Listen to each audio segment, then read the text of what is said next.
My name is Atisha Chhajes. I am a lecturer of Government Polytechnic College, Dungarpur. आज हम theory of machine ME204 का unit number 5 transmission of power का 11th part पढ़ रहे हैं। आज हम गियर ट्रेन का रिमेनिंग पार्ट पढ़ रहे हैं। लास्ट लेक्चर में हमने दो टाइप की गियर ट्रेन पढ़ी थी, एक थी सिंपल गियर ट्रेन और कंपाउंड गियर ट्रेन। अब हम इसी के आगे कंटिन्यू कर रहे हैं, जो कि थर्ड टाइप की गियर ट्रेन जो है reverted gear train, and fourth that is epicyclic gear train. तो हम रिवर्टेड गियर ट्रेन से स्टार्ट कर रहे हैं। यहाँ पे जो आपको डायग्राम दिख रहा है, यह है रिवर्टेड गियर ट्रेन का डायग्राम। रिवर्टेड गियर ट्रेन को हिंदी में बोलते हैं प्रत्यावर्ती गियर माला। यदि चालक गियर और चलित गियर की अक्ष एक सीधी रेखा में हो तो इस प्रकार की गियर ट्रेन को रिवर्टेड गियर ट्रेन कहते हैं। तो हम यहाँ देख सकते हैं, यह है चालक शाफ्ट और यह है चालक शाफ्ट और यह है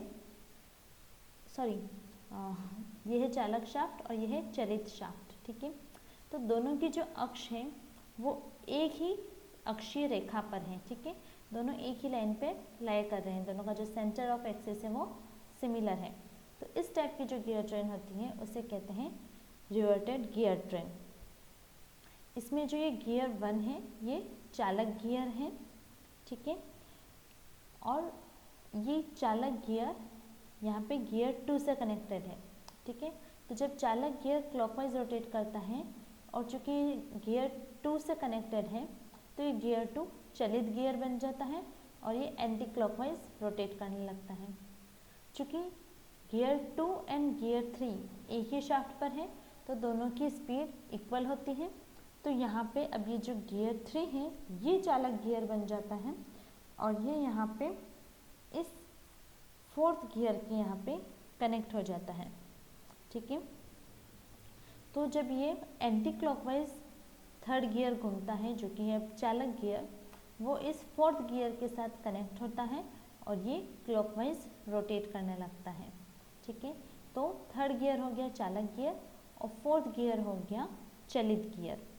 ठीक है, तो इस तरह से गियर 1 जो कि है चालक गियर एंड गियर 4 जो कि है चलित गियर, दोनों की जो घूमने की डायरेक्शन है वो इक्वल हो जाती है। तो ये दोनों एक ही दिशा में घूमते हैं।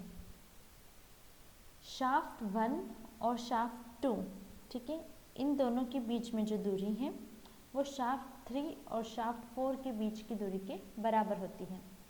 ये जो शाफ्ट 1 है यहाँ पे हम देख सकते हैं, ये शाफ्ट 1 और ये शाफ्ट 2, इन दोनों के बीच की दूरी इक्वल है। उसी तरह शाफ्ट 3 एंड शाफ्ट 4 दोनों के बीच की दूरी भी बराबर है। तो इन दोनों के बीच की दूरी बराबर है, यानी कि इनकी जो रेडियल डिस्टेंस है वो भी इक्वल है। ठीक है, इस टाइप की रिवर्टेड गियर ट्रेन का यूज़ होता है घड़ी में और लेथ मशीन में इसका यूज़ किया जाता है। तो अभी मैंने आपको बताया इन दोनों के अक्ष की दूरी इक्वल है। ठीक है, तो हम ऐसा कह सकते हैं जो ये गियर 1 है इसकी रेडियस क्या हो गई, यहाँ से लेकर यहाँ तक, और गियर 2 की रेडियस हो गई यहाँ से लेकर यहाँ तक। तो यहाँ से लेकर यहाँ तक की डिस्टेंस कितनी हो गई, R1 प्लस R2। ठीक है, ये डिस्टेंस हो गई R1 प्लस R2। ठीक है, जो कि एक शाफ्ट से दूसरे शाफ्ट के बीच की दूरी है। ठीक है, उसी तरह अगर हम इसको देखें, इस तरह से देखते हैं कि ये जो थर्ड गियर है, ठीक है, यहाँ से लेके यहाँ तक की दूरी ये कितनी हो गई, R3 रेडियस। ठीक है, थर्ड गियर की जो रेडियस है वो है यहाँ से लेकर यहाँ तक, ये हो गई R3, और फोर्थ गियर की जो रेडियस है वो है यहाँ से लेकर यहाँ तक, ये हो गई R4। तो यहाँ से लेकर यहाँ तक की दूरी कितनी हो गई, R3 प्लस R4। तो हम यहाँ पे देख सकते हैं R1 plus R2 is equals to R3 plus R4। ठीक है, और चूँकि मैंने आपको बताया था रेडियस और टीथ का डायरेक्ट रिलेशन होता है, तो R1 plus R2 is equals to R3 plus R4, इसे हम लिख सकते हैं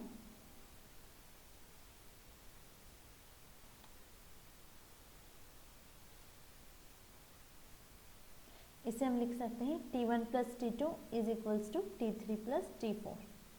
और गियर रेशियो का फॉर्मूला था वेग अनुपात का V4/V1, जो कि है चलित शाफ्ट की वेलोसिटी डिवाइडेड बाय चालक शाफ्ट की वेलोसिटी इज इक्वल्स टू चलित गियर के दांतों की संख्या डिवाइडेड बाय चालक गियर के दांतों की संख्या डिवाइडेड बाय चलित गियर के दांतों की संख्या। तो चालक गियर यहाँ पे 2 हैं, T1 और T3, और चलित गियर 2 हैं, T2 एंड T4। ठीक है, तो इस तरह से हम यहाँ पे वेलोसिटी रेशियो फाइंड कर सकते हैं। फोर्थ है एपिसाइक्लिक गियर ट्रेन, जिसे बोलते हैं बाध्य चक्री गियर माला। एपिसाइक्लिक गियर ट्रेन में एक भुजा पर एक या अधिक गियर लगे होते हैं। यहाँ पर ये एक भुजा है, ठीक है, एक जिसे बोलते हैं आर्म, ठीक है, A फॉर आर्म। इस आर्म पर एक या एक से अधिक गियर लगे हुए हैं। यहाँ पे मैं इस पे 2 गियर दिख रहे हैं, ठीक है। ये गियर अपने अक्ष पर तो घूमते ही हैं, साथ ही इनकी अक्ष भी घूमती है, ठीक है।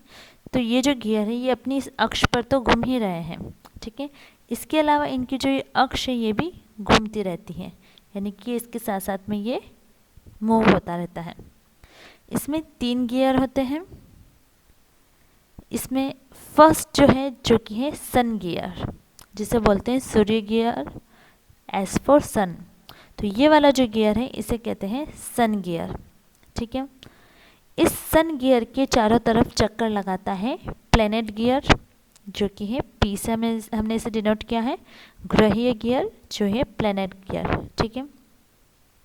और थर्ड है एन्युलर गियर, ठीक है। तो यहाँ पे ये जो थर्ड है हमने लिया वो है एन्युलर गियर। सूर्य गियर के चारों ओर प्लैनेट गियर घूमते हैं, सन गियर के चारों तरफ प्लैनेट गियर घूम रहा है। ये प्लैनेट गियर एन्युलर गियर के साथ आंतरिक मैश में होता है, ठीक है। तो ये जो एन्युलर गियर है ये इस आर्म के साथ इंटरनल मैशिंग में होता है। अगर सन गियर स्थिर है तो आर्म सन गियर की अक्ष पर घूमती है, और इसके साथ ही प्लैनेट गियर सन गियर के बाहरी सतह पर घूमता है, ठीक है। अगर इस आर्म को फिक्स कर दिया जाता है तो ये जो प्लैनेट गियर है ये सन गियर के बाहर की तरफ रोटेट करता है। इससे हाई वेलोसिटी रेशियो मिलता है, और इसकी जो संरचना होती है वो काफ़ी कॉम्पैक्ट होती है, काफ़ी जटिल होती है। इस टाइप की गियर ट्रेन का यूज़ लेथ मशीन के ब्रेक गियर, रिस्ट वॉच आदि में इसका यूज़ किया जाता है। वेलोसिटी रेशियो फाइंड करने के लिए 2 टाइप की विधियाँ यूज़ ली जाती हैं। फर्स्ट है रिलेटिव वेलोसिटी मेथड और सेकंड है टेबुलर मेथड। हम स्टार्ट कर रहे हैं रिलेटिव वेलोसिटी मेथड से। रिलेटिव वेलोसिटी मेथड जिसे बोलते हैं आपेक्षिक गतिविधि, ठीक है। तो हम चित्र में देख सकते हैं जो सन गियर है उसका जो कोणीय वेग है वो है ओमेगा एस, प्लैनेट गियर का कोणीय वेग है ओमेगा पी, और भुजा ए का जो कोणीय वेग है वो है ओमेगा ए। जो सन गियर है उसमें 2 टाइप के मोशन हो रहे हैं, 2 टाइप की एंगुलर वेलोसिटी है सन गियर में। एक तो है सन गियर का आर्म के अलोंग कोणीय वेग एंगुलर वेलोसिटी और आर्म का कोणीय वेग, ठीक है। तो सन गियर में 2 टाइप के गियर इन्वॉल्व है, एक तो इस सन गियर का भुजा के साथ कोणीय वेग और इस भुजा का कोणीय वेग। तो ये हो गया सन गियर का भुजा के सापेक्ष कोणीय वेग, तो ये हो गया ओमेगा एस ए, और भुजा का कोणीय वेग हो गया ओमेगा ए, ठीक है। इस ओमेगा को हमने एन से रिप्लेस कर दिया, ठीक, तो ये हो गया N S equals to N S C plus N A. इसी तरह प्लैनेट गियर में देखते हैं, तो प्लैनेट गियर में भी 2 टाइप के मोशंस हो रहे हैं। एक तो प्लैनेट गियर का भुजा के सापेक्ष कोणीय वेग और भुजा का कोणीय वेग। चूँकि सन गियर और प्लैनेट गियर दोनों का जो मोशन का जो डायरेक्शन है वो अपोजिट होगा, तो अगर हमने यहाँ पे पॉजिटिव लिया है सन गियर को, यहाँ पे एन एस से पॉजिटिव लिया है, तो एन पी है यहाँ पे हम नेगेटिव ले लेते हैं, तो ये हो जाएगा N P equals to minus N P A plus N A है भुजा का कोणीय वेग, ठीक है। तो इन दोनों इक्वेशन से हम यहाँ पे देखते हैं जो एन एस ए है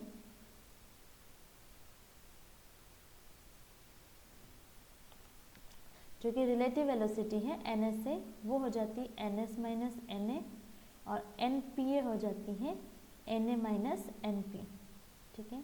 तो हमें यहाँ पे रिलेटिव वेलोसिटी का फॉर्मूला आ गया N S A equals to N S minus N A, N P A equals to N A minus N P, ठीक है। इन दोनों को हम दोनों इक्वेशन को हम डिवाइड कर देते हैं, ठीक है। तो हमारे पास ये इक्वेशन आ गई। और चूँकि हमें पता है कि जो रोटेशन पर मिनट है वो इन्वर्सली प्रोपोर्शनल होते हैं नंबर ऑफ टीथ के, ठीक है। तो N S A by N P A is equals to T P by T S, ठीक है। तो ये टीथ के इन्वर्सली प्रोपोर्शनल होते हैं। तो फॉर्मूला क्या हो गया, T P by T S is equals to N S minus N A divided by N P minus N A. तो इस इक्वेशन में हम देखते हैं अगर हमें एन एस, एन पी और एन ए इन तीन में से अगर हमें किसी दो की वैल्यू पता है तो हम थर्ड वैल्यू फाइंड कर सकते हैं, ठीक है। सेकंड विधि है टेबुलर विधि, टेबुलर मेथड, जिसे बोलते हैं सारणी विधि, ठीक है।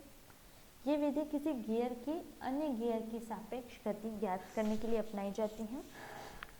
तो हमें पता है गियर एस पर जो धातु की संख्या है उसे टी एस से डिनोट करते हैं, और गियर पी पर जो धातु की संख्या है उसे टी पी से डिनोट करते हैं, ठीक है। तो बहुत इंपॉर्टेंट विधि है ये, इसे ध्यान से देखिए आप। इसमें इस तरह से एक सारणी बनाई जाती है, ठीक है। तो मैंने आपको बताया था कि अगर भुजा ए को, आर्म ए को अगर सीधे रख दिया जाता है तो वो प्लैनेट गियर सन गियर के अलोंग चारों तरफ घूमने लगता है, ठीक है। तो यहाँ पे हम क्या कर रहे हैं, सबसे पहले भुजा ए को स्थिर रख रहे हैं। तो भुजा ए को स्थिर रखने पर गियर एस को एक चक्र प्रति मिनट घुमाने पर, तो सबसे पहले हमने भुजा ए को स्थिर रख दिया, तो भुजा ए की स्पीड क्या हो गई, 0, ठीक है। भुजा ए क्या हो गई, 0, ठीक है। और जो गियर एस है, ठीक है, वो क्या हो गया, उसको एक चक्र प्रति मिनट घुमा रहे हैं, ठीक है। तो एक चक्र प्रति मिनट घुमाने पर जो गियर एस है वो है +1, ठीक है। भुजा ए को पहले स्थिर रखकर किसी गियर के एक चक्र के लिए अन्य गियर के चक्र ज्ञात किए जाते हैं। एक दिशा में घुमाव चिन्ह पॉजिटिव और विपरीत दिशा में माइनस लिया जाता है, ठीक है। चूँकि हमने गियर एस को पॉजिटिव लिया है तो पी क्या हो जाएगा, नेगेटिव हो जाएगा, तो यहाँ पे आ गया नेगेटिव साइन, ठीक है। और ये होता है चालक गियर पर दांतों की संख्या डिवाइडेड बाय चलित गियर पर दांतों की संख्या, तो ये हो गया -ts/tp। अगर भुजा ए को स्थिर रखा है, गियर एस पे एक चक्र हुआ है, तो गियर पी पर क्या कितने चक्र हो जाएंगे, -ts/tp, ठीक है। फिर अब हम क्या करेंगे, ये जो है इस पूरे को हम x से मल्टीप्लाई करते हैं, ठीक है। 0 को x से मल्टीप्लाई किया तो क्या आया, 0, +1 को x से मल्टीप्लाई किया तो कितना आया, +x, ts/tp को x से मल्टीप्लाई किया तो ये आ गया -x × ts/tp, ठीक है। अब चूंकि हम जानते हैं कि एक्चुअल में जो आर्म ए है, जो हमने यहाँ पे स्टार्टिंग में स्थिर लिया था, एक्चुअल में स्थिर नहीं होता है, ठीक है। इसलिए भुजा के चक्र को सम्मिलित करने के लिए तीसरी पंक्ति के प्रत्येक कॉलम में y जोड़ते हैं। चूँकि हमें पता है ये स्थिर नहीं होता, इसलिए हम इसे एक मोशन दे देते हैं, जो कि हमने इसकी वेलोसिटी अब हमने ले ली +y। तो ये जो आर्म की वेलोसिटी है ये सन गियर प्लैनेट गियर में भी ऐड हो जाती है, ठीक है। तो अगर यहाँ पे हमने +y किया है तो यहाँ पे भी +y कर दिया जाता है, और यहाँ पे भी +y कर दिया, तो ये आ गया y - x × ts/tp। तो इस तरह से कोई दो कॉलम का अगर हमें मान ज्ञात है तो हम थर्ड कॉलम की वैल्यू ज्ञात कर सकते हैं। जैसे कि अगर हमें क्वेश्चन में आर्म की स्पीड दे रखी है, number of teeth on sun gear and number of teeth on planet gear दे रखा है, तो हम यहाँ से x की वैल्यू फाइंड कर सकते हैं। ठीक है, क्योंकि जैसे गियर s की स्पीड दे रखी है, ठीक है, और y की वैल्यू पता है तो x आ जाएगा, x आ गया, y आ गया, और गियर p की स्पीड दे रखी है, number of teeth on planet gear दे रखे हैं, तो number of teeth on the sun gear find हो जाएगा। तो इस तरह से हमें किसी एक सारणी से किसी एक की वैल्यू पता है तो दूसरे की वैल्यू फाइंड हो जाएगी। y पता है तो यहाँ से x फाइंड हो जाएगा, p पता है और नंबर ऑफ टीथ पता है किसी एक की, तो उससे ये फाइंड हो जाएगा। तो इस तरह से जो ये टेबुलर मेथड है ये काफ़ी ज़्यादा कॉमन है और बहुत ही ज़्यादा यूज़ होता है, बहुत इम्पोर्टेंट है। अगर आपको कोई भी डाउट हो तो आप मुझे कमेंट सेक्शन में आप पूछ सकते हैं। Thank you.